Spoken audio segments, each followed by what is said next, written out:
இன்றைய தினம் இந்த வேத பாட வகுப்பில் கலந்து கொண்ட அனைவருக்கும் சபையின் தலைவரும் நமது எஜமானனும் ஆகிய கர்த்தராகிய இயேசு கிறிஸ்துவினுடைய இனிய நாமத்தினாலே என்னுடைய வாழ்த்துக்களையும் வணக்கங்களையும் தெரிவித்துக் கொள்கிறேன். விசேஷமாக நாம் இன்று அமர்ந்திருப்பது எபேசு சபைக்கு இயேசு கிறிஸ்து கூறின செய்தி. வெளிப்படுத்தல் 2வது அத்தியாயத்திலே வருகிற அந்த செய்தியிலிருந்து சில காரியங்களை கற்றுக்கொள்வதற்காக இருக்கிறோம். இது சபையின் தலைவரும் மணவாளனும் சபையின் மத்தியிலே உலாவுகிறவரும் சபையை கட்டுகிறவருமாகிய இயேசு கிறிஸ்துவனுடைய செய்தி. இதில் 7 சபைகளுக்கு கூறியதிலிருந்து நாம் பல பாடங்களை கற்றுக்கொள்ளலாம். அநேக சபைகள் இயேசு கிறிஸ்து இது கூறிய போது இருந்தது. கொரிந்து பட்டணத்தில் இருந்தது, பிலிப்பி பட்டணத்தில் இருந்தது, கொலோசியாவில் இருந்தது, அந்தியோக்கியாவில் இருந்தது. ஆனால் இந்த சபைகளை விட்டு எதற்காக இந்த 7 மட்டும் அவர் குறிப்பாக பிரித்தெடுத்தார் என்பது நமக்கு தெரியாது. ஒரு காரணம் இருக்கலாம். இந்த செய்தி கொடுக்கப்பட்ட யோவான் இந்த 7 பட்டணங்களிலும் ஊழியம் செய்து கொண்டு வந்திருந்தார். அவருக்கு இவைகளை குறித்து நன்றாக தெரியும். இது ஒரு பொதுவான காரணமாக இருக்கலாம். ஆனால் இந்த சபைகளின் 7 வித்தியாசமான அமைப்புகள், 7 விதமான காரியங்கள், எந்த ஒரு சபையாக இருந்தாலும் இதை போலவோ இல்லை இதில் உள்ள 2-3 சபையின் கலப்பாகத்தான் இருக்கலாம் என்பதற்காக பொதுவாக அவர் இந்த 7 பிரிவுகளை பிரித்தெடுத்து இதிலிருந்து கொடுத்தார். இந்த செய்தி இன்றைக்கு நாம் பொதுவாக எடுத்துக்கொள்கிற போது எந்தவித ஒரு டினாமினேஷனையும் குறித்து அவர் கொடுக்கவில்லை. அந்த கண்ணோட்டத்தில் நாம் பார்ப்பது நம்மை தவறான ஒன்றுக்குள்ள வழிநடத்திவிடும். அது ரோமன் கத்தோலிக் பிரிவினர் இப்படித்தான், புரோட்டஸ்டன்ட் இப்படித்தான், பெண்டிகாஸ்ட் இப்படித்தான் அப்படிங்கிற சபை பிரிவுகள் கிடையாது. இதில் உள்ள செய்திகள் எந்த குறிப்பிட்ட சபை டினாமினேஷனையோ சபை பிரிவுகளுக்கோ அல்லது சபை சங்கங்களுக்கோ பாரா சர்ச் இவைகளுக்கோ உரியது அல்ல.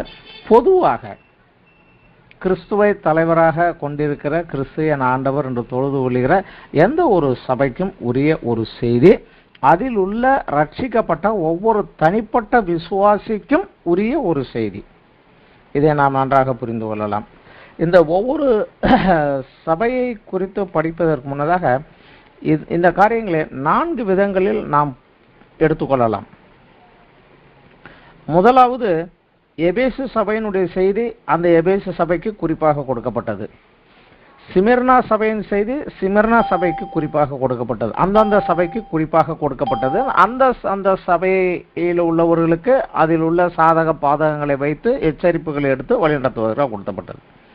இரண்டாவதாக, இந்த செய்திகள் சபைகளுக்கு என்றும் பொதுவாக சொல்லுகிறது. ஆவியானவர் சபைகளுக்கு சொல்லுகிறது கேட்கறது. இதில் எல்லா சபைகளையும் வாசிக்க முடியாத இதை கொடு என்பதனால தான் அந்த 7 சபைகளும் ஒரே புஸ்தகத்தில் உள்ளதாகவே இருக்கிறது. இதனால் அந்த சபை மாத்திரமல்ல, அடுத்த சபைகளும் இதை படித்து இதிலிருந்து சில படிப்பினைகளை பெற்றுக்கொண்டு ஆரம்பத்தில் இருக்கக்கூடிய தவறுகளை கண்டுகொண்டு வந்த பின் அல்ல, வரும் முன் காப்போம் என்பதில் இதை புரிந்து கொண்டு இதில் விலைக்கு காத்துக்கொள்வதற்காகவும் இது குறிப்பாக கொடுக்கப்பட்டது.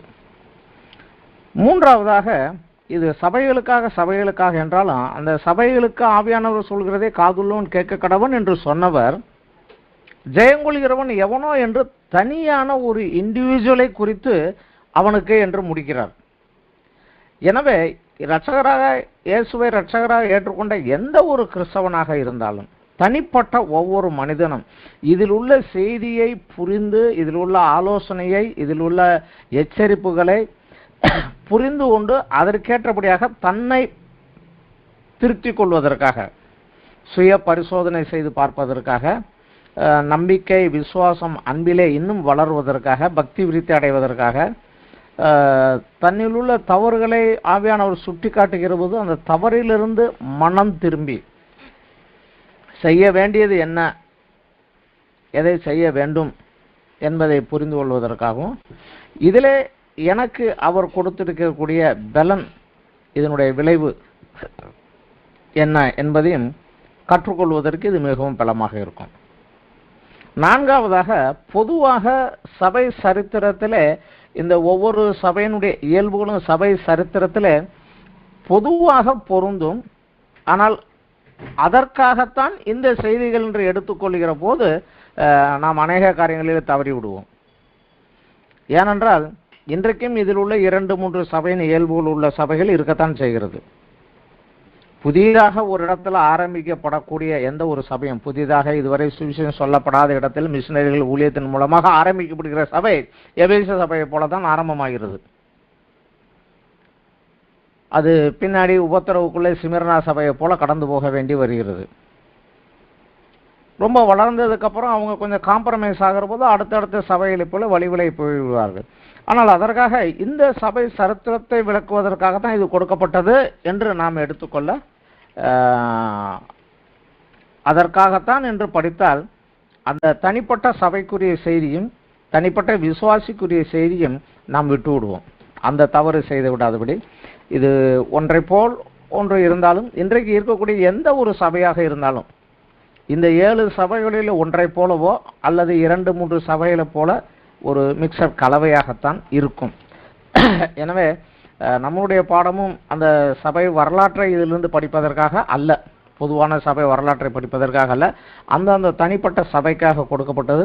தனி விசுவாசிக்கு தன்னை சுய பரிசோதனை செய்து கொள்வதற்காக, அதற்காகத்தான் நம்முடைய இந்த பாடங்கள் இருக்கிறது.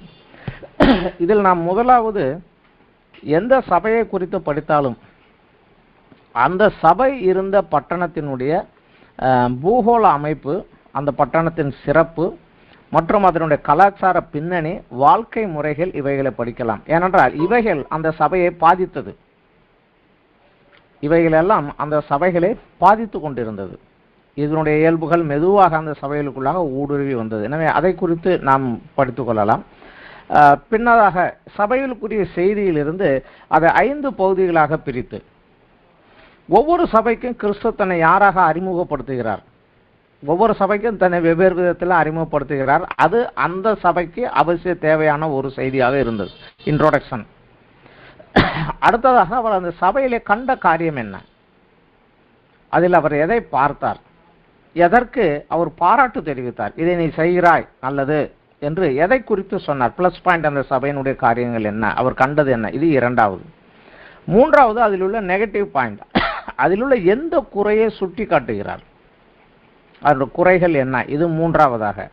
4வதாக இதை நீ தொடர்ந்து போனால் இதனுடைய பின் விளைவு உனக்கு என்னவாக இருக்கும் என்கிற எச்சரிக்கை, வார்னிங், அதையும் எடுத்துக்கொண்டு அதனை திருத்தி கொண்டு மேற்கொண்டு வருவதற்கு ஒரு சவாலும், அப்படி மேற்கொண்டு வருகிறவனுக்கு நான் என்ன கொடுப்பேன் என்கக்கூடிய ஒரு சேலஞ்சும் கொடுத்து இந்த 5 காரியங்களாக ஒவ்வொரு சபையின் செய்திகளையும் நாம் பிரித்து படிக்கலாம். இது நமக்கு தனி ஒவ்வொரு மனிதர்களுக்கும் ரொம்ப உதவியாக இருக்கும். முதலாவது இன்று நாம் படிக்க இருப்பது எபேசு சபை. எபேசு சபையை குறித்து அந்த செய்திக்கு போவதுனால எபேசு சபையினுடைய பூகோள அமைப்பு, அதனுடைய சிறப்பு, கலாச்சார பின்னணி, வாழ்க்கை முறைகள், இவைகளை முதலாவதாக நாம் பார்க்கலாம். எபேசு என்ற பெயரின் அர்த்தமே விருப்பமானது, டிசைரபிள், விரும்பப்படத்தக்க ஒன்று. உண்மையிலே இந்த பட்டணத்தின் அமைப்பு அநேகரால் விரும்பப்படத்தக்க ஒன்றாகத்தான் இருந்தது. எபேசு சபைக்குரிய செய்தியிலும் கிறிஸ்து தன் மனவாட்டியதை விருப்பமுள்ள சபையாகத்தான் கொண்டிருந்தார். எபேசு 5வது அத்தியாயத்திலே 25-27 வசனங்களிலே சொல்கிறது, கிறிஸ்துவும் சபையிலே அன்பு கூர்ந்து அதை போஷித்து கரை திரை இல்லாத மனவாட்டியாக தனக்கு முன் நிறுத்திக் கொள்ள விருப்பமாயிருந்தார் என்றுதான் வருகிறது. எபேசு சபைக்கு கொடுத்த பவுல் எழுதின செய்தியிலே இந்த செய்தி வருகிறது. எபேசு சபையை கிறிஸ்துவும் தனக்கு விருப்பமான ஒரு சபையாகத்தான் வைத்திருந்தார். இது ஒரு துறைமுக பட்டணம், மலையை சார்ந்த பகுதியில் இருந்தாலும் இதனுடைய ஒரு பகுதி கடலாக இருந்தனால துறைமுக பட்டணம், நேச்சுரல் ஹார்பர் அப்படிம்பாங்க. அதுபோல கப்பல்கள் வந்து இறங்கி சரக்குகள் இறங்குவதற்காக துறைமுக பட்டணம். இது ஆசியா கண்டத்தினுடைய வாசல் என்றும் சொல்வார்கள், மார்க்கெட் ஆஃப் ஆசியா என்றும் சொல்வார்கள். அந்த அளவுக்கு அது ஒரு வணிக மையமாகவும், துறைமுக பட்டணத்தில் இருந்தானா வெளிநாடுகளிலிருந்து வரக்கூடிய அனைத்து வித பொருள்கள் வந்து விற்கவும், இங்கே இருந்ததை வெளிநாட்டிலிருந்து வந்தவர்கள் வாங்கி கொண்டு போகத்தக்கதாக மார்க்கெட் பிளேஸ் உடையதாக, மிகப்பெரிய மார்க்கெட் பிளேஸ் உடையது. அகோரா என்று அழைப்பார்கள் அவர் அந்த மார்க்கெட் பிளேஸை. அது மாத்திரமல்ல, ஐரோப்பா ஆசிய நாடுகளை இணைக்கும் ஒரு பட்டணமாகவும் இது இருந்தது. ஐரோப்பா கண்டத்திலிருந்து ஆசியா கண்டத்துக்கு வர வேண்டும் என்ற எபேசுக்கு கப்பல் வழியாக வந்து இப்படியாக ரோடுவே மூலமாகவும் போகலாம். ரோடு வழியாக வருகிறவர்களை எபேசு வந்து கப்பல் மூலமாக இத்தாலி அப்படியே ஐரோப்பா தேசத்துக்குள்ளதாக அவர்கள் ரோடு மார்க்கமாக போக முடியும். இது இரண்டையும் இணைக்கக்கூடிய ஒரு பட்டணமாக இருந்தனால அநேக வெளிநாட்டவர்கள், வெளிநாட்டு கலாச்சாரங்களுடையவர்கள் வந்து போகக்கூடிய ஒரு இடமாகவும் இருந்தது. இதை சூழ்ந்த துறைமுக பட்டணமாக இருந்தாலும் இது சூழ்ந்த உள்ள இடங்கள்லாம் விளை நிலங்களால் இருந்தக்கூடிய விவசாய நிலங்களை கூடியதாக இருந்ததுனால அங்கு உள்ள விளைச்சல்கள், உணவுப் பொருள்கள், பழங்கள் வகைகள் எல்லாம் வியாபாரம் பண்ணுவதற்கு ஒரு நல்ல ஒரு அக்ரிகல்ச்சர் சென்டராகவும் இருந்தது. விவசாயத்தன்மையோடு நல்ல ஒரு அருமையான ஒரு கிளைமேட் சூழ்நிலையை உடையது. பல நாட்டு மக்கள் வந்து செல்லக்கூடியதாக இருந்தது. அன்றைய உலக அதிசயங்களில் 7 ஒன்றான 7 உலக அதிசயங்கள், அன்றைய பழைய 7 அதிசயங்களில் ஒன்றான தியானாளுடைய கோயில், டயானா என்று சொல்வார்கள், தியானால் என்று சொல்வார்கள், அந்த கோவில் அந்த பட்டணத்தில் இருந்தது. அதனுடைய ஒரு பாதிப்பு இந்த சபைக்குள்ளாக இருந்தது. அதை நாம் நன்றாக தெரிந்து கொள்ள வேண்டும். அந்த சபை மிகப்பெரிய அளவில் உள்ளது. தியானால் கோயில் அது ஒரு ரிலீஜியஸ் சென்டர். அதனுடைய சுற்றளவு 420 அடிக்கு 240 அடி அளவு உள்ள ஒரு சுற்றளவு காம்பவுண்டுக்குள்ளாக 360 அடி 180 அடி உள்ள கட்டிடமாக, நீளம் 360 அகலம் 180 அடி உள்ள கட்டிடமாக 127 60 அடி உயரம் உள்ள தூண்களால் கட்டப்பட்ட ஒரு ஆலயம். அது மிகப்பெரிய ஆலயம். அன்றைய காலத்தின் உலகத்தின் 7 அதிசயங்களில் ஒன்று. அது மாத்திரமல்ல, அந்த ஆலயம் வெளிநாட்டவர்கள் வந்து போவதனாலே ஒரு பேங்க் போலவும், அவர்கள் பணத்தை வைத்துவிட்டு திரும்ப வந்து வாங்கிக் கொள்கிறேன் இன்று பேங்க் நடைமுறைகள் எல்லாம் அந்த ஆலயத்துக்குள்ளே நடைபெற்று வந்தது. அதேபோல வெளிநாட்டில் வருகிறவர்கள் பண பரிமாற்றம், அவர்களுடைய நாணயத்தை கொடுத்து இங்கே உள்ள நாணயத்தை வாங்கிக் கொள்ள, இல்லை இங்கு உள்ளவர்கள் வெளிநாட்டு நாணயத்தை வாங்கி பண பரிமாற்றம், அந்த எக்ஸ்சேஞ்ச் ஆஃப் காயின்ஸ் எல்லாம் நடக்கக்கூடிய ஒரு நிலமாகவும், வெளிநாட்டிலிருந்து அநேகர் வந்து வியாபாரங்கள் முடிந்து சந்தோஷமாக திரும்பி போகிற போது அவர்களுக்குரிய ஒரு களியாட்டம், ஒரு காம களியாட்டம், வேசித்தனங்கள் நடைபெறுவதற்கு ஒரு சென்டராகவும் அந்த தியானால் கோயில் இருந்தது. அந்த அளவுக்கு இருந்தது. இதை தவிர கிரேக்க கடவுளுடைய ஜிஎஸ்னுடைய ஆலயம் அங்கு இருந்தது. ரோம சக்கரவர்த்தி அகஸ்டஸ்னுடைய வழிபாட்டு தலமும், கடைசியாக இது எழுதப்பட்ட காலத்தில் அந்த டொமினியன் இருந்த அவனுடைய உருவ சிலை வைக்கப்பட்ட வழிபாட்டு ஸ்தலமும் அங்கே இருந்தது. இது தவிர 24,000 பேர் உட்காரக்கூடிய ஒரு அரங்கம், ஒரே நேரத்தில் 24,000 பேர் உட்கார்ந்திருந்து ஒரு நிகழ்ச்சியை பார்க்கக்கூடிய அளவுக்கு இயற்கையான முறையிலே செயற்கையாக சேர்த்து கட்டப்பட்ட ஒரு அரங்கம் இருந்தது. அப்போஸ்தலர் 19, 29, 30 நாம் அதை படிக்கலாம். தியானாளுடைய கோயிலே பெரியது என்று சொல்லி கலவரங்கள் கலாட்டங்கள் நடந்தபோது அவர்கள் அந்த காரியங்களே அங்கேதான் வித்து சண்டைகள் கலவரங்களாக நடந்ததாக நாம் அந்த அப்போஸ்தலர் 19 29 to 31 வசனங்களில் நாம் படிக்கலாம். இது தவிர பெரிய ஜிம்னாசியம், விளையாட்டு அரங்கம், நூல் நிலையங்கள் எல்லாம் இருந்து ஒரு education centre, agriculture centre, religious centre, business centre, இது எல்லாமே சேர்ந்து கலவையான ஒரு பெரிய பட்டணமாக இருந்தது. ஆனால் இப்பொழுது அந்த நிலைமை அல்ல. 4வது கிறிஸ்துவுக்கு பின் 4வது நூற்றாண்டுகளில் அது கொஞ்சம் சேதமடைந்து போய்விட்டது. இன்றைய தினத்தில் அப்படி இல்லை. இந்த பழைய கட்டிடத்தின் இடிபாடுகளை மாத்திரம் டூரிஸ்ட் வந்து பார்க்கக்கூடிய சென்டராக இன்றைக்கு அது இருக்கிறது. இது இதனுடைய பூகோள அமைப்பு, இதனுடைய வாழ்க்கை கலாச்சார சூழ்நிலை. இது அடுத்தபடியாக சபையை குறித்து நாம் படிக்கலாம். எபேசு சபைக்கு இயேசு கிறிஸ்து கொடுத்த செய்தி, அதில் வெளிப்படுத்தின விசேஷத்தில் 2வது அத்தியாயத்தில் 1வது வசனத்திலிருந்து 7வது வசனம் வரைக்கும் இந்த செய்தி இருக்கிறது. இந்த செய்தியிலே முதலாவது அறிமுகம், தன்னை யார் என்று அவர் அறிமுகப்படுத்துகிறார்.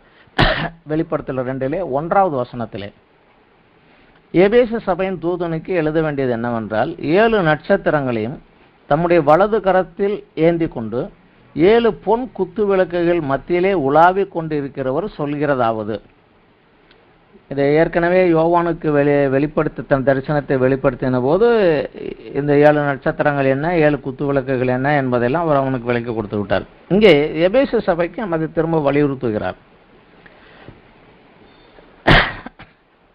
நட்சத்திரங்கள் கையில் இருக்கிறதுனா, நட்சத்திரங்கள் வந்து அந்த சபையினுடைய தலைமை பொறுப்பில் உள்ளவர்கள், ஊழியர்கள், தேவன் நியமித்த அதுதான் அங்க முக்கியம். தேவன் அந்த சபைக்கு நியமித்த தலைவர்கள், ஊழியர்கள் என் கையிலே அவர்களை வைத்திருக்கிறேன். அவர்கள் மூலமாக என் அதிகாரமும் என் வல்லமையும் சபைக்குள்ளே செயல்படுகிறது.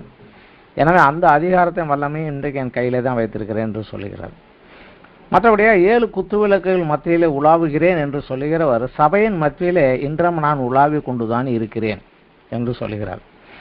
சபை அவர் பிரசன்னத்தையும் அவருடைய அதிகாரத்தையும் திரும்பவும் ஞாபகப்படுத்துகிறார். இது என்னுடைய சபை, இது என்னுடைய அதிகாரம் என்பதை திரும்பவும் ஒரு முறை ஞாபகப்படுத்துகிறார். அநேக காரியங்களே அநேக நேரங்களில் நாம சபைக்கு போனாலும் வந்தாலும் கூட இது அவருக்கு சொந்தமானது என்பதிலிருந்து சில நேரங்களில் நாம் சமயங்களில் பின்வாங்கி போய்விடுகிறோம்.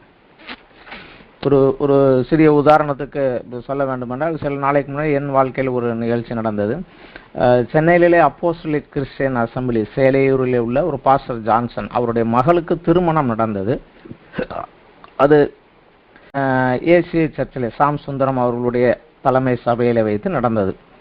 அதற்கு போவதற்காக நானும் என் மனைவியும் பஸ்ஸிலே வந்து எக்மூரில் இறங்கி விட்டு ஆட்டோவில் ஏறி போன போது அங்கே உள்ள ஒரு ஆட்டோ டிரைவர்கிட்ட சொன்னோம், இந்த சர்ச்சுக்கு போனால் எனக்கு தெரியுங்க வாங்க. போகையில் அவர் சொல்லார், ஐயா அது நல்ல சர்ச்சுங்க, சாம்சுந்தரம் ஐயா சர்ச்சுங்க. அவர் சாம்சுந்தரம் ஐயா சர்ச்சுங்கன்னு திரும்ப திரும்ப சொன்னார். என் மனைவி அப்போ கேட்டார், அப்பா அது ஏசு கிறிஸ்து சபை கிடையாதா அப்படின்னு கேட்டேன். ஏசு கிறிஸ்து சபை தாங்க, ஆனால் சாம்சுந்தரம் ஐயா சர்ச்சுங்க. அவருக்கு கிறிஸ்து அங்கே முக்கியம் அல்ல, சாம்சுந்தரம் தான் அங்கே முக்கியம். கிட்டத்தட்ட சமயங்களிலே அநேக சமயங்களில் நம்ம வந்து ஒரு டெனாமினேஷனே நான் இந்த பிரிவை சேர்ந்தேன் அந்த பிரிவை சேர்ந்தேன் இதை முக்கியமாக கொண்டு போய் வர்றோம். ஆனால் தலைவர் அவர் நான் தான், அதிகாரம் என்னதுதான், ராஜ்யமும் வல்லமையும் மகிமையும் என்றென்றைக்கும் உம்முடையதே அப்படிங்கிற தீர்மானமாக இரு என்பதை அவர் ஒரு எச்சரிப்பாக கொடுக்கிறார். இந்த சபை ஆரம்பிக்கப்பட்டு இதற்கு அவர் மூலமாக அநேக ஊழியர்களை தேவன் கொடுத்தார், கிருபையாக கொடுத்தார். அது அந்த சபைக்கு இருந்த மிகப்பெரிய ஒரு ஆசீர்வாதம். பவுலின் மூலமாக ஆரம்பிக்கப்பட்டது. அந்த காலத்திலே ஆக்கில்லா, பிரிஸ்கில்லா மற்றும் அப்போஸ்தலர் அப்பல்லோ இவர்கள் எல்லாம் அங்கு ஊழியர்களாக செயல்பட்டு வந்தார்கள். பவுல் பிற்பாடு வேறு இடத்திற்கு போகும்போது தீமோத்தேயுவை 1 தீமோத்தேயு 1வது அத்தியாயம் 4வது வசனத்தில் பார்த்தால் தீமோத்தேயுவை அந்த சபையின் தலைமை பொறுப்பிலிருந்து அதை வளர்க்கும்படியாக அவரை கொடுத்து விட்டு போனார். அதற்கு பின் யோவான் தன் ஊழியங்களை முடித்து வயதான காலத்திலே பவுலிலே வந்துதான் எபேசுவில் வந்துதான் அவர் செட்டில் ஆகி எபேசுவில் இருந்துதான் ஊழியத்தை செய்து கொண்டு வந்தார் என்று சபை சரித்திரத்தில் நாம் படிக்கலாம். ஸோ இந்த சபைக்கு பவுல், தீமோத்தேயு, யோவான் மூலமாக ஃபர்ஸ்ட் ஹேண்ட் ஃப்ரெஷ் டாக்டரின், சத்தியம், கலப்பில்லாத சுத்தமான சுவிசேஷமும் சத்தியமும் கற்றுக் கொடுக்கப்பட்டு விசுவாசம், அன்பு, நம்பிக்கையிலே வளர்க்கப்பட்ட ஒரு சபை. உண்மையிலே நமக்கு அந்த மாதிரி ஒரு சபையில் மெம்பராக இருக்கணும் அப்படிங்கிற மாதிரி தான் ஒரு நினைப்பு வரும். அந்த மாதிரி இருந்த ஒரு நல்ல ஒரு சபை. அந்த சபையினுடைய விளைவாக விரிவானதுனால பக்கத்தில் நிறைய இடங்களில் பாகி போனது. ஆனாலும் அந்த சபைக்கு அவர் ஒரு ஞாபகப்படுத்துகிறார், இன்னமும் இந்த சபையினுடைய அதிகாரமும் என்னுடையது, எந்த ஊழியர்களை கொடுப்பது என்பதும் என் கரத்தில் இருக்கிறது. சபை மத்தியிலே இன்றமும் நான் உலாவிக் கொண்டிருக்கிறேன். இன்றைக்கு பொதுவாக ஞாயிற்றுக்கிழமை ஆராதனைகளில் அநேகர் மறந்து போன ஒரு விஷயமும் இதுதான். போகிற போது கிறிஸ்து அங்கே இருக்கிறார் என்கிற அந்த உணர்வுக்குள்ளாக வருவது பல நேரங்களிலே கடினமாக இருக்கிறது. அவர் அது சபைக்கு சொல்கிறார், நான் அங்கே உலாவி கொண்டு தான் இருக்கிறேன். 2 பேரும் 3 பேரும் நாமத்தினோடு நான் இருப்பேன் என்று சொன்னவர், கிறிஸ்துவின் சபையை கட்டுகிறவர் நான் என்று சொன்னவர், சபையின் மத்தியிலே சபைக்காக தன் ரத்தத்தை சிந்தி மீட்டு எடுத்தவர், சபையாக கூடி வருகிற போது நான் அங்கே உலாவி கொண்டிருக்கிறேன், இதை மறந்து விடாதே என்று அந்த சபைக்கு ஞாபகப்படுத்துகிறார். இந்த செய்தி வருகிற போது அந்த சபையினுடைய வயது கிட்டத்தட்ட 40 வருடங்கள் ஆகிவிட்டது. பவுலின் மூலமாக ஆரம்பித்து 40 வருடங்கள் ஆகிவிட்டது. முதல் ஜெனரேஷனை காட்டிலும் 2வது 3வது ஜெனரேஷனுக்கு சபை கூடி வருதெல்லாம் ஒரு ரொட்டீன் ஒர்க்கு, ஒரு ரிலீஜியஸ் ஒர்க்காக இருமே ஒழிய அந்த ஆழமான ஒரு கமிட்மெண்ட்டோ ஒரு விருப்பமோ ஒரு வாஞ்சியோ ஜீல் இருக்காது. அதுபோல ஒரு சூழ்நிலைக்கு அது போன போது ஒரு எச்சரிப்பாக அதை கொடுக்கிறார். 2வது, அந்த சபையிலே அவர் பார்த்த நல்ல காரியங்கள் என்ன, பாராட்டுக்குரிய காரியங்களாக அவர் கண்டவைகள் என்ன. அவர் சொல்லுகிறார், நான் அறிவேன் என்கிறார். வெளிப்படுத்த 2:2-3 வசனத்தையும் 6வது வசனத்தையும் நாம் படிக்கலாம். உன் கிரியைகளையும் உன் பிரயாசத்தையும் உன் பொறுமையையும் நீ பொல்லாதவர்களை சகிக்க கூடாமல் இருக்கிறதையும் அப்போஸ்தலர் அல்லாதவர்கள் தங்களை அப்போஸ்தலர் என்று சொல்லுகிறதை நீ சோதித்து அவர்களே பொய்யர் என்று கண்டு அறிந்ததையும், மூன்றாவது வசனத்திலே நீ சகித்து கொண்டிருக்கிறதையும் பொறுமையாய் இருக்கிறதையும் என் நாமத்தின் நிமித்தம் இளைப்படையாமல் பிரயாசப்பட்டதையும் அறிந்திருக்கிறேன் என்று சொல்கிறார். ஆறாவது வசனத்திலே நான் வெறுக்கிற நிக்கோலாய் மதஸ்தரின் கிரியைகளை நீயும் வெறுக்கிறாய், இது உன்னிடத்தில் உண்டு என்று சொல்லுகிறார். அவர் விசேஷமாக சொல்லக்கூடிய காரியங்கள் இது சபையில் நான் அறிந்திருக்கிறேன் எனக்கு தெரியும் இதையெல்லாம் என்று சொல்லுகிறார். அவர் சொல்லுகிறது என்ன? உன் கிரியை, என் நாமத்தின் நிமித்தம் நீ செய்த உன் கிரியைகள் அனைத்தையும் நான் அறிந்திருக்கிறேன். அதற்காக நீ பட்ட பிரயாசம், ஊழியம் லகுவான காரியம் கிடையாது, கொஞ்சம் எக்ஸ்ட்ராவா தான், எக்ஸ்ட்ரா மைல் தான் போடணும். அந்த எக்ஸ்ட்ராவா நீ என்ன பிரயாசப்பட்டாய் என்பதையும் நான் அறிவேன், உன் பொறுமையையும் நான் அறிவேன். 2வது வசனத்துல இந்த 2வது வசனத்துல சொன்ன பொறுமைக்கும் 3வது வசனத்துல சொன்ன பொறுமைக்கும் ஒரு வித்தியாசம் உண்டு. அது என்ன என்பதை நாம் பார்க்கலாம். உன் பொறுமையையும், இந்த பொறுமை எதை குறித்து சொல்கிறதுனா, லூக்கா 8வது அத்தியாயத்தில் விதைக்கிறவன் ஊமையை குறித்து இயேசு கிறிஸ்து சொல்லுகிற போது வழியருகே விழுந்த விதைகள், கற்பாறையில் விழுந்த விதைகள், அப்புறம் முட்செடியில் விழுந்த விதைகள், அப்புறம் நல்ல நிலத்தில் விழுந்த விதைகள், இவைகளை குறித்து சொல்லுகிற போது சீசர்கள் விளக்கம் கேட்டபோது அவர்கள் சொல்லுகிறார். அதிலே அந்த நல்ல நிலத்தில் விழுந்த விதையை குறித்து அவர் சொல்லுகிறார். லூக்கா 8வது அத்தியாயத்தில் 15வது வசனத்தில் நல்ல நிலத்திலே விதைக்கப்பட்டவர்கள் வசனத்தை கேட்டு அதை உண்மையும் நன்மையுமான இருதயத்திலே காத்து பொறுமையுடனே பலன் கொடுக்கிறவர்களாய் இருக்கிறார்கள். இந்த பொறுமையை குறித்து தான் 2வது வசனத்தில் சொல்கிறார். உன் கிரியை, உன் பிரயாசம், உன் பொறுமை, என் வசனத்தை உன் இதயத்துக்குள்ளே ஏற்றுக்கொண்டு பொறுமையாக விதையை விதைச்சிட்ட நாளைக்கு அறுக்க போக முடியாது. ஆனாலும் அது விளைவதை நான் பார்த்து கொண்டே இருக்க வேண்டும், அதற்கு நீர் பாய்ச்ச வேண்டும், களை எடுக்க வேண்டும், சுற்றி சுற்றி வந்து பார்க்க வேண்டும், அந்த கனி விளைச்சல் வருகிற வரைக்கும் பொறுமையாக காத்து இருக்க வேண்டும். அந்த என் வசனத்தை உன் இருதயத்தில் வைத்து அது கிரியை புரிந்து வருவதற்கு வரைக்கும் பொறுமையோடு இருக்கிறாய், அதையும் நான் அறிவேன் என்கிறார். அடுத்தபடியாக சொல்லுகிறவர்கள் பொல்லாதவரை நீ சகிக்க கூடாமல் இருக்கிறாய்.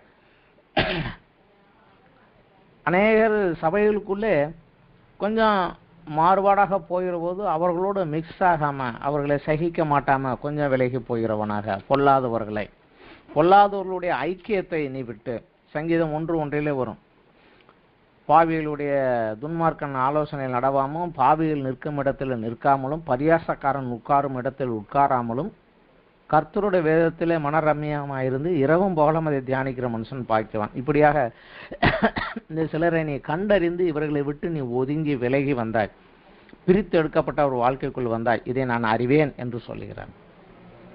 அடுத்தபடியாக அப்போஸ்தலர் என்று சொல்லுபவர்களே நீ சோதித்து பொய்யர் என்று கண்டறிந்தாய் என்று சொல்லுகிறார். அப்போஸ்தலர் என்றால் அனுப்பப்பட்டவர்கள், ஊழியக்காரர்கள். சபை விரிவடைந்த போது யூத மார்க்கத்தை சேர்ந்த அநேகர் எங்கெங்கெல்லாம் சபை நடக்குதோ அங்கெல்லாம் உள்ளே போய் இவங்க போய் அந்த நியாயப்பிரமாணத்தை டீச் பண்ண ஆரம்பிப்பாங்க. புற இனத்திலிருந்து வந்தவர்களுக்கு இவர்களும் இஸ்ரவேலிலிருந்து வந்தவர்கள் தான், இவர்களும் யூதவர்கள் தான், இவர்களும் எபிரேய வேதத்திலிருந்து தான் எடுத்து போதிக்கிறார்கள் என்று அவர்கள் ஒரு ஊழியக்காரர்களாக ஏற்றுக்கொள்வார்கள். ஆனால் சில நாட்களிலே அவர்களுடைய போதனைக்கும் பவுல் மூலமாக தீமோத்தேயு மூலமாக நமக்கு கிடைக்கப்பட்ட இந்த போதனைக்கும் இவர்களுடைய போதனைக்கும் வித்தியாசம் இருக்கிறது.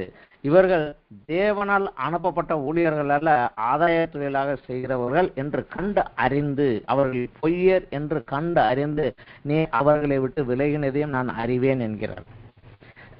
ஒரு நல்ல ஒரு விசுவாசிக்கு இருக்க வேண்டிய ஒரு சுபாவம் இதுதான். ஊழியக்காரன் என்று சொன்னோன்னே எல்லார் காலையும் விழுந்துடவும் முடியாது. ஆனால் வேதமும் நமக்கு சொல்லியது, கடைசி காலத்தில் அநேக கட்டத்திற்கு இருப்பார்கள், எல்லா ஆவிகளையும் நம்பாதே என்று நமக்கு எச்சரிப்பையும் கொடுக்கிறது. எல்லாரையும் நம்பாதே என்று ஒரு எச்சரிப்பும் கொடுக்கிறது. அந்த அவர்கள் தவறான ஊழியம், தவறான டீச்சிங்ஸ், இவைகளை நான் இனம் கண்டு கொள்ள வேண்டும் என்றால் வேதத்திலே தியானத்திலே நம்ம வளர்ந்து இருந்தால்தான் நம்ம டக்கென்று அவர்களை கண்டுகொள்ள முடியும். இது தேவன் கொடுத்த வார்த்தையில் அவர்கள் சுயத்திலிருந்து வருகிறது, இதை நான் ஒதுக்க வேண்டும் என்று கண்டுகொள்ள முடியும். இந்த பொறுமையை குறித்து சொல்கிறார். அடுத்தபடியாக 3வது அத்தியாயத்திலே வசனத்திலே, நீ சகித்து கொண்டிருக்கிறதையும் பொறுமையாய் இருக்கிறதையும் என் நாமத்தின் நிமித்தம் இளைப்படையாமல் பிரயாசப்பட்டதையும் அறிந்திருக்கிறேன். இதுல நீ சகிப்புத்தன்மை, ஏனென்றால் அவர்கள் இருந்த கலாச்சாரத்தில் இவர்கள் வேறு ஒரு பிரிவை சேர்ந்தவர்களாக வருகிற போது அவர்கள் மூலமாக அநேக உபத்திரவங்களுக்குள்ளாக கடந்து செல்ல வேண்டி வந்தது. அநேகர் தங்களுடைய தொழில்களை இழக்க வேண்டி வந்தது. அநேகர் சமுதாயத்திலிருந்து விலக்கப்பட்டவர்களாக, ஒதுக்கப்பட்டவர்களாக மாறி போகி வந்தது. ஏனென்றால் அந்த மார்க்கெட் பிளேஸுக்குள்ள உள்ள போக முன்னாடி டொமினேஷனுடைய ஒரு சிலை இருக்கும். அந்த தூவப்படத்தில் தூப்பை போட்டுட்டு ஜீசஸ் இஸ் லார்டுன்னு சொல்லிட்டு தான் உள்ளே போகணும்.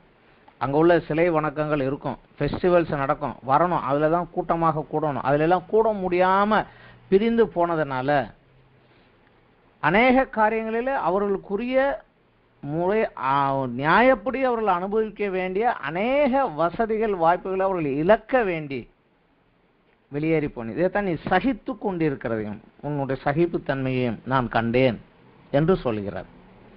இந்த சகிப்புத்தன்மையிலையும் அவர் சொல்லுகிறாரு, நீ சகித்து கொண்டிருக்கிறதையும் அதிலே பொறுமையாய் இருக்கிறதையும் என் நாமத்தின் நிமித்தம் இளைப்படையாமல் இன்னும் பிரயாசப்பட்டதையும் அறிந்து கொண்டிருக்கிறேன் என்கிறார்.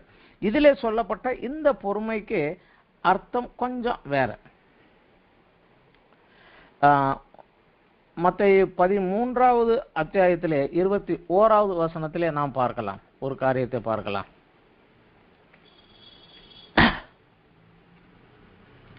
மத்தேயு 13:21 இதுவும் விதைக்கிறவன் உதவிமையிலே இயேசு கிறிஸ்து சொன்னதுதான்.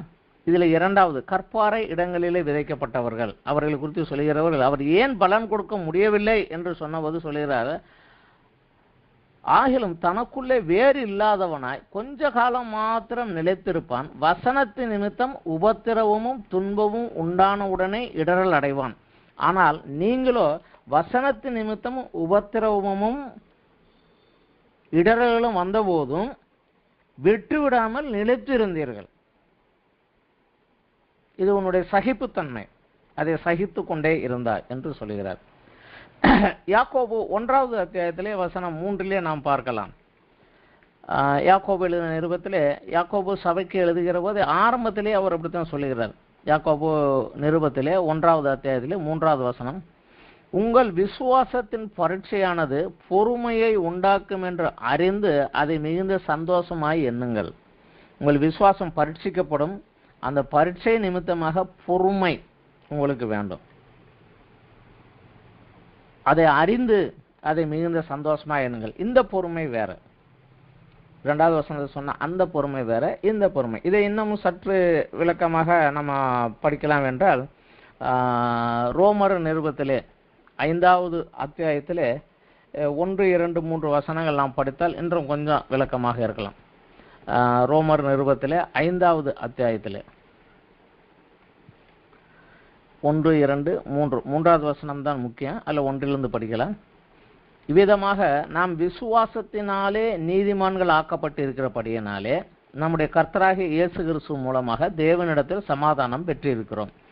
அவர் மூலமாக நாம் இந்த கிருபையில் பிரவேசிக்கும் சிலாக்கியத்தை விசுவாசத்தினாலே பெற்று நிலை கொண்டிருந்து தேவ மகிமையை அடைவோம் என்கிற நம்பிக்கையினாலே மேன்மை பாராட்டுகிறோம். இதை விட்டுறாம நிலைச்சு கொண்டிருந்து ஒரு நாள் தேவனுடைய மகிமையை, அந்த மகிமையினுடைய ஆசீர்வாதத்தை நான் பெற்றுக்கொள்வேன் என்பதை அறிந்ததுனால இன்னும் அதில் போகிறேன். அது மாத்திரமல்ல, உபத்திரவம் பொறுமையையும், பொறுமை பரீட்சையையும், பரீட்சை நம்பிக்கையும் உண்டாக்குகிறது என்று நாங்கள் அறிந்து உபத்திரவங்களிலேயும் மேன்மை பாராட்டுகிறோம். தமிழிலே இந்த வசனம் பொறுமை என்று வந்துவிடுகிறது. இதை மற்ற மொழிபெயர்ப்புகளை பார்த்தால் இதற்கு அவர்கள் உபயோகப்படுத்தின வார்த்தை வேறு. அந்த மூல பாஷையிலிருந்து சரியான நமக்கு வார்த்தை இல்லாததுனால இதை கொடுத்து விட்டார்கள்.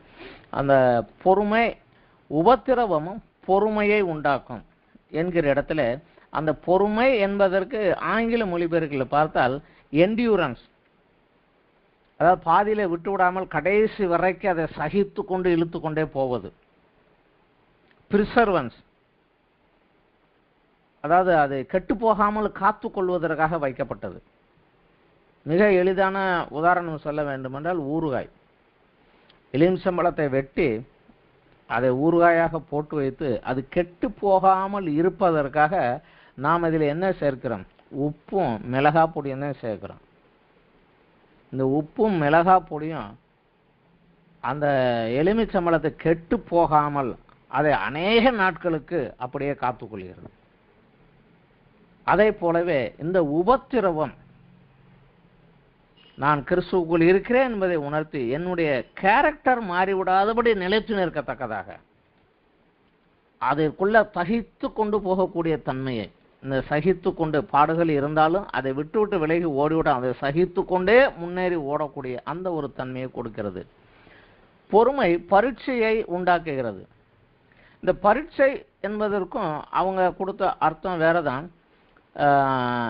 Perseverance will create your character.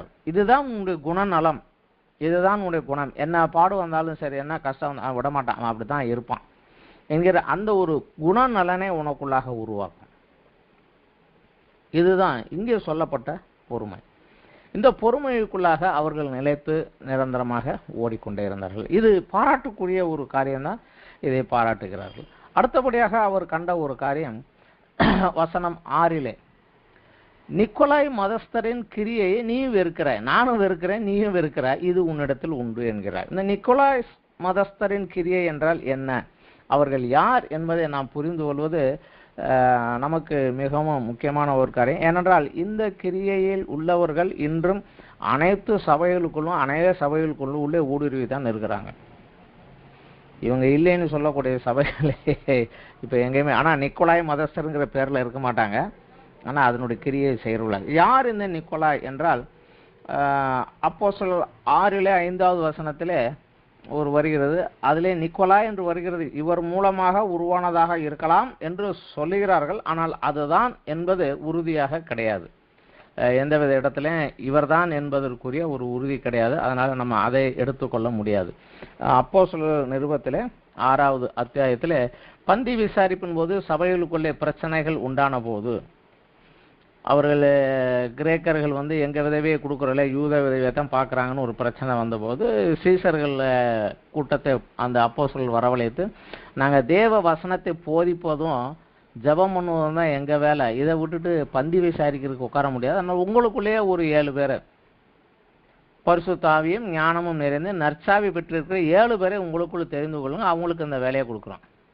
அந்த வேலைகளுக்கு நியமிக்கப்பட்ட 7 பேரில் ஒருத்தர் தான் முதல் இரத்த சாட்சியாக ஸ்தேவான், அப்புறம் ஊழியக்காரராக இருந்து சென்ற பிலிப்பு, அப்புறம் பிரகோரையும் 5வது வசனத்தில் வருகிறது.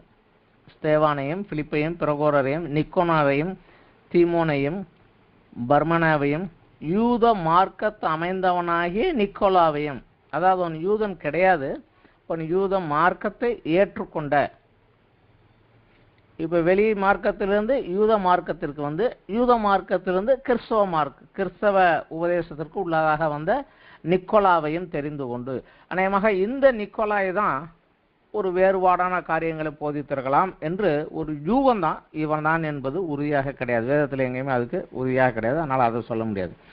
இவர்களுடைய டீச்சிங்ஸ் என்ன என்றால், நம்ம ஏற்கனவே படித்திருக்கிறோம், கிரேக்க வழிபாட்டு முறைகள் அந்த மக்களை ஆழ்த்து கொண்டிருந்தது. அநேகர் அதுக்குள்ளே இருந்து இங்கே வந்தவங்க தான், கிரேக்க வழிபாட்டு விக்கிரக வழிபாட்டிலிருந்து வந்தவங்க தான். அதனால் அதனுடைய சில காரியங்களை விட்டுவிடாமல் அதையும் கிறிஸ்துவுக்குள் சொல்லப்பட்ட இந்த சத்தியங்களையும் இணைத்து கொண்டு, எனக்கு அதில் கற்றுக்கொண்ட அந்த ஞானத்தையும் இதில் இருக்கக்கூடிய இந்த வெளிப்பாட்டையும் இணைத்து கொண்டு அதற்கு ஏற்ற ஒரு வாழ்க்கைக்குள்ளாக நாம் போக வேண்டும் என்று உள்ளே வருகிற போது ஒரு குழப்பமும் ஒரு பிரச்சனையும் அங்கே உருவாகும். உதாரணத்துக்கு மத்தேயு 15வது அத்தியாயத்தில் இயேசு சொல்லுகிறாரு, கை கழுவாமல் சாப்பிட்டதை குறித்து குற்றம் சாட்டுகிற போது, வாய்க்குள்ளே போகிறது மனிதனை தீட்டுப்படுத்தாது, வாய்க்குள்ள வருகிறது தான் தீட்டுப்படுத்தும்னு சொல்லிட்டார். அதனால வாய்க்குள்ள போறது எதுவுமே மனிதனை தீட்டுப்படுத்தாது என்று அர்த்தத்தை எடுத்துக்கிட்டா, அதே போல தான் இவங்களுடைய சில டீச்சிங்ஸ். அதனால நீ என்ன வேணாலும் சாப்பிடலாம், அதனால தப்பு கிடையாது, அது உன்னை தீட்டுப்படுத்தாது. இதற்கு அவர்கள் கிடைத்த காரியம் என்னன்னா, கிரேக்க டாக்டரினிலே, அவர்கள் இறையியல் தத்துவத்திலே ஆத்துமா பரிசுத்தமானது, சரீரம் குறைபாடு உள்ளது. இந்த சரீரத்தை அதனால தான் ஆண்டவர் ஒரு நாளைக்கு அழித்து இதை தூக்கி போட்டுட்டு வேற சரீரம் கொடுத்துருக்காரு. அதனால சரீரத்தின் கிரியைக்கும் ஆத்மாவுக்கும் எந்தவித சம்பந்தம் கிடையாது. நீ ஆத்மாவில் ஆண்டவரை தொழுது கொண்டு, ஆண்டவரை ஒப்பு கொடுத்து கொண்டு ஆண்டவருக்காக இரு. ஆனால் சரீரத்திலே நீ செய்யக்கூடிய காரியங்களுக்கோ, சாப்பாட்டுக்கோ, மற்ற எதை வேண்டுமானாலும் சாப்பிடலாம், எப்படி இருக்கலாம், சரீரத்தினுடைய அந்த மாம்ச இச்சைகளை நிறைவேற்றுவது தவறு கிடையாது. பசிச்சா சாப்பிட்றோம், வவுறு ப்ரெஷரானா யூரின் போகிறோம், தாகம் எடுத்தா தண்ணி குடிக்கிறோம். அதே போல் அந்த மனுஷ உடம்புல இயல்பு வருகிற போது உடல் உறவு கொள்ளுகிறோம். அதனால் இதெல்லாம் சரீர பிரகாரமாக இது ஒரு மனிதனை திட்டுப்படுத்தாது என்பது போல அந்த கிரேக்க கலாச்சாரத்தினுடைய சில காரியங்களையும், அதில் உள்ள அந்த இறையியல் தத்துவங்களில் சில காரியங்களையும், கிறிஸ்துவனுடைய போதனைகளில் இவர்களுக்கு தேவையான சில வசனங்களை மாத்திரம் எடுத்து, என்றால் ரோமர்லே சொல்லியிருக்காரு, புசிப்பும் குடிப்பும் பரலோக ராஜ்யம் அல்ல என்று சொல்லியிருக்கிறார். அதனால புசிக்கிறது குடிக்கிறத பற்றி ஒன்றும் பிரச்சனை இல்லை, இதை சேர்த்துக்கலாம் அப்படிங்கிற மாதிரி. இவங்க ஒரு மாடர்ன் லிபரல் கிறிஸ்தவர்களாக, அதாவது சில காரியங்களை காம்ப்ரமைஸ் பண்ணி உலகத்தோடும் ஒத்து போகக்கூடிய கிறிஸ்தவர்களாக, அவன் வீட்டுக்கும் போகலாம், நான் என் வீட்டில் பூஜை பண்ண மாட்டேன், அவன் வீட்டுக்கு போகலாம், அவன் சாப்பிடும் சொன்னானே சாப்பிடலாம், ஏன்னா எல்லாமே ஆண்டவர் படைத்தது தான், ஸ்தோத்திரத்தோடு புசிப்பதினாலே எந்த தவறும் இல்லை. இன்றைக்கு இதே காரியத்தை சொல்லக்கூடிய கிறிஸ்தவர்கள் அநேகர் நம்ம சபைக்குள்ளே இருக்கிறாங்க. எனக்கு தெரியும், ஸ்தோத்திரத்தோடு நான் சாப்பிட்டேன், அதில் ஒன்றும் தப்பு இல்லைன்னு சொல்லிடுறவங்க இருக்கிறாங்க. இதே போல ஒரு மாடர்ன் லிபரல் கிறிஸ்தவர்களாக இருந்தாங்க. ஆனால் இவங்க மெதுவாக ஜனங்களை தன் கூட்டத்திற்குள்ளாக இழுக்க ஆரம்பித்தாங்க.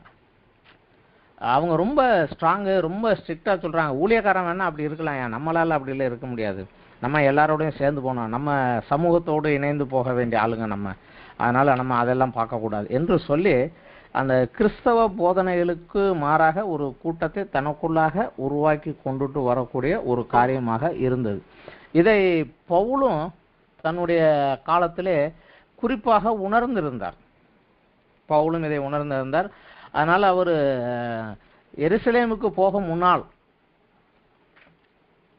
அவர் போகிற வழியிலேயே அப்போஸ்தலர் 20வது அத்தியாயத்தில் நாம் படிக்கலாம். அப்போஸ்தலர் 20வது அத்தியாயத்தில் 16வது வசனத்தில் பார்க்கலாம். பவுல் கூடுமானால் பெந்தேகோஸ்து பண்டிகை நாளிலே எருசலேமில் இருக்க வேண்டும் என்று தீவிரப்பட்டதை நிமித்தம் ஆசியாவில் காலம் போக்காதபடி எபேசு பட்டணத்தை கடந்து போக வேண்டும் என்று தீர்மானித்ததினாலே அவன் மறுநாளிலே சாமுத்தீவு பிடித்து துரோக்கில்யான் ஊர் துறையில் மறுநாள் மிலேத்து பட்டணத்துக்கு வந்தான். மிலேத்துவிலிருந்து அவன் எபேசுக்கு ஆள் அனுப்பி சபையின் மூப்பரை வரவழைத்தான்.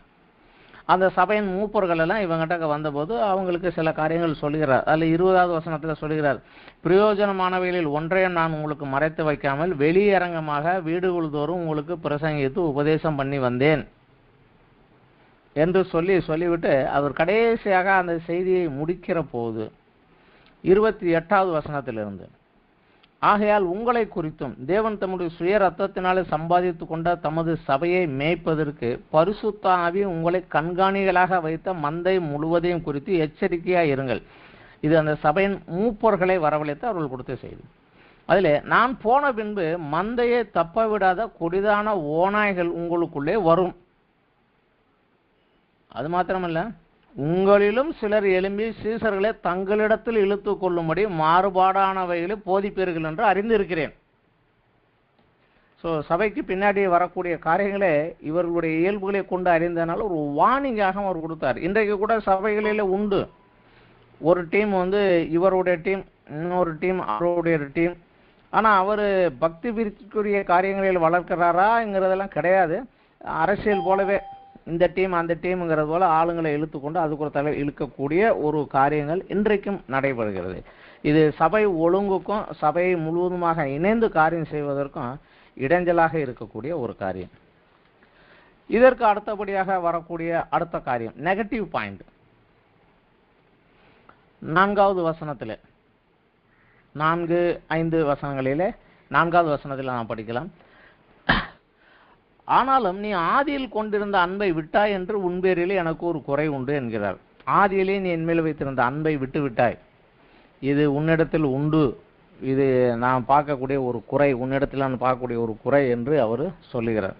இது என்ன காரியம் என்று கொண்டால், முதலிலே ஆண்டவரை ஏற்றுக்கொள்கிற போது நமக்குள்ளே இருந்த அந்த ஒரு அன்பு நாளாக நாளாக மெதுவாக தணிந்து போய்விடும்.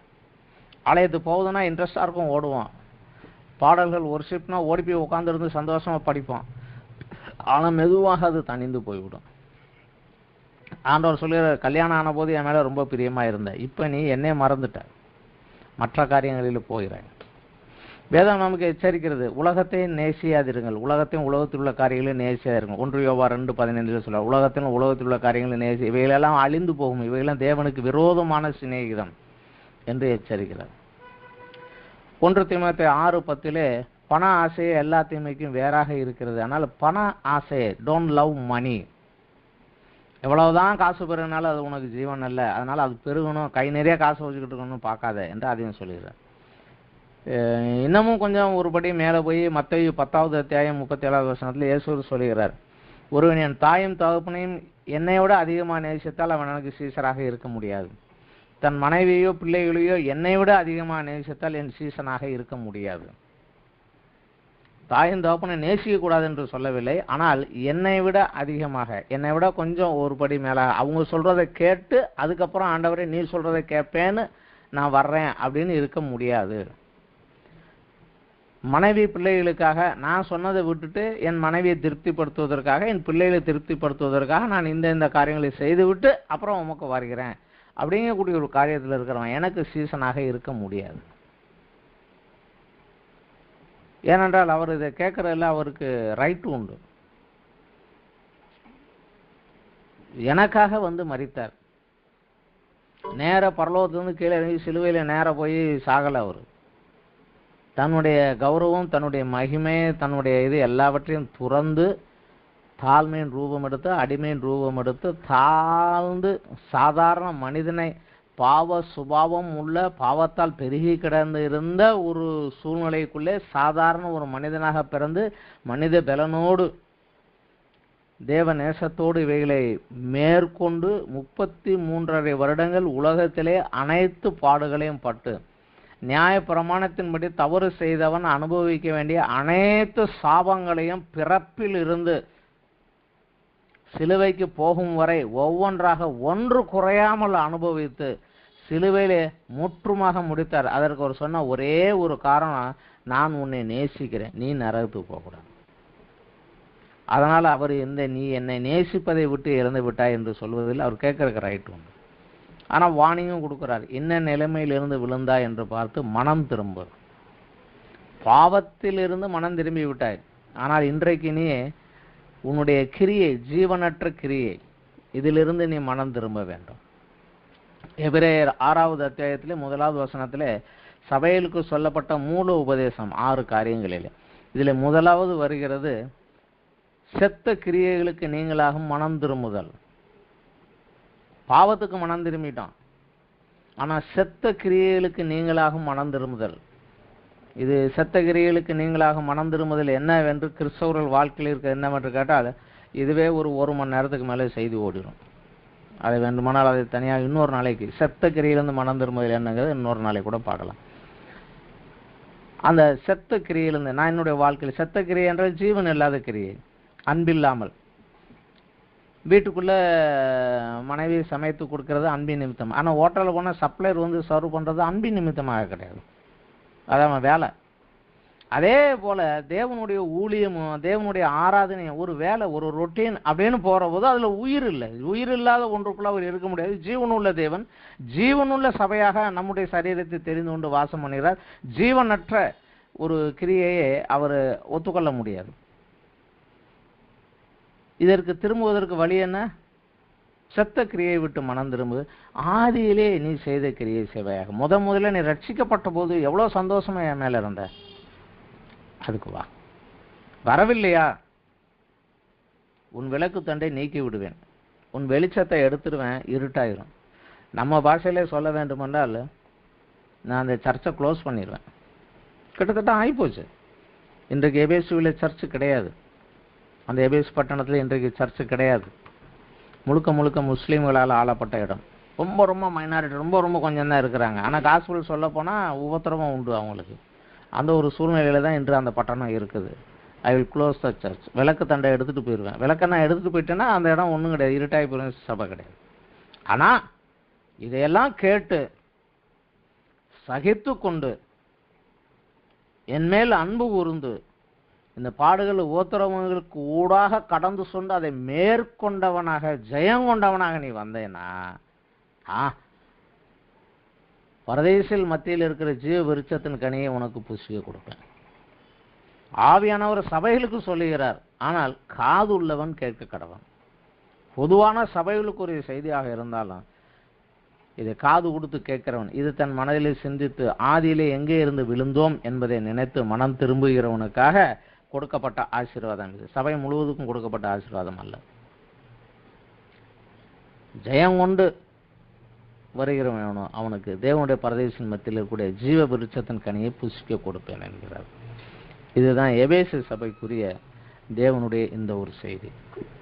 இதை சபைக்குரிய காரியமாகவும் பார்த்துக்கொள்ளலாம். இதில் என்னென்ன காரியங்கள் அந்த சபை பின்வாங்கி போவது காரியமாக இருந்தது.